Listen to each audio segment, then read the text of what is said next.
Well, hello, Nathan Jr. It is Friday. That means that we have got a pre-match preview with Mr. Joe Edwards. Joe, Wolves going for 3 wins in 3. What a start to the restart. Can they make it maximum points? Villa are the team they've got to get the better of. And look, not been on a great run of form. Villa struggling at the bottom end of the table. Everyone will fancy Wolves. It's not going to be as easy as that, though, is it?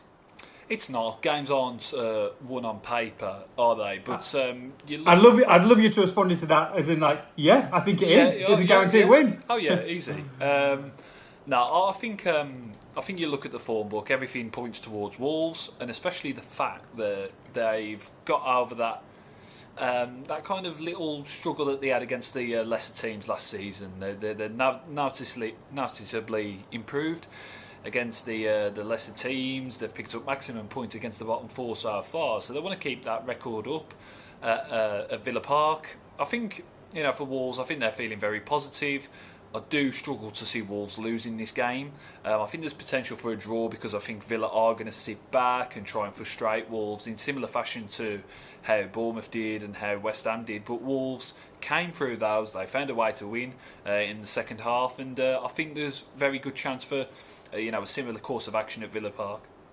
Yeah, of course. The main topic of conversation going into this game is does Nuno change this side? I mean, people thought that he might not change after the West Ham game, but he did. He went for Traore to start in that front three.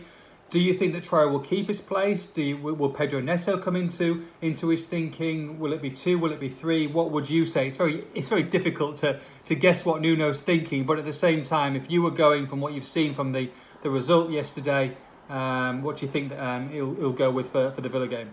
Yeah, it's very hard to read, and that's good because Wolves are unpredictable, and that's a situation that you want because teams are going to find it very hard to kind of prepare for them. But I think they'll go 3-4-3. Just got a feeling that they'll go for that with Traore on the right, Jimenez in the middle, of course, and I think Jota still on the left. Jota, if there's a player that has perhaps not quite been on song in these first 2 games, I think you'd probably say it was him.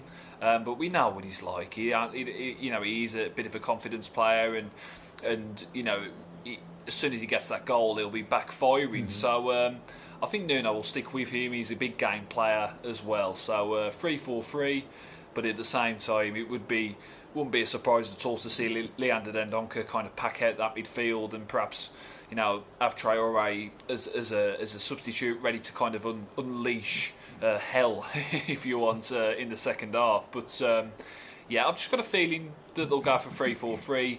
Villa's defence, which is well documented, is pretty shaky, and I think Wolves will be keen to exploit that. Yeah, and a draw might not be good enough for Villa. They've got a horrendous run in. We talk about Wolves' good run in. Villa's is pretty dire, to be honest. So a draw. Dean Smith might say they've got to go for the win here. They've got, and if they do that, they're going to leave themselves open at the back, and that's where Wolves do well with the counter-attacking side that they are. So there could be plenty of gaps for them, especially coming into the second half. Yeah, I think Wolves have been. There's a lot made of their poor first halves, but I think upon the restart, I think it's almost been kind of a conscious way of thinking that they're kind of leaving energy left in the tank for the second half. Kind of Cody alluded to it after the Bournemouth game, that they'd been watching the games that had happened previously and thinking, right, there's things that we can use to our advantage here, and while not explicitly saying that is Wolves' plan, I think it's coming to the thinking. I think that a lot of teams, they're so set on being organised for that first 45. We saw Bournemouth really pressing well for that first half against Wolves and doing a good job. They shaded the first half, you would say, but come the error mark, they started to tire a little bit, and Wolves grew in confidence, started knocking on the door and got that goal, and then held on to their lead. So I think it is a conscious way of thinking for Wolves. Yes, they would like to have a better first half record. I mean, if they're judged on first halves alone, they're bottom of the league, which is crazy to think.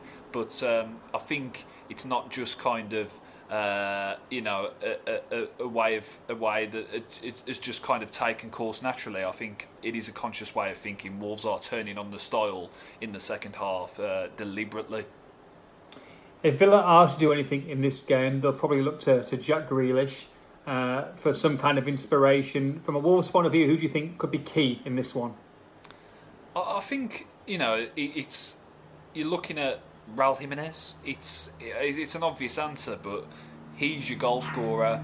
Of course, 2 in 2 upon the restart, and he'll be aiming for another cross to fall on his head as it has for Traore.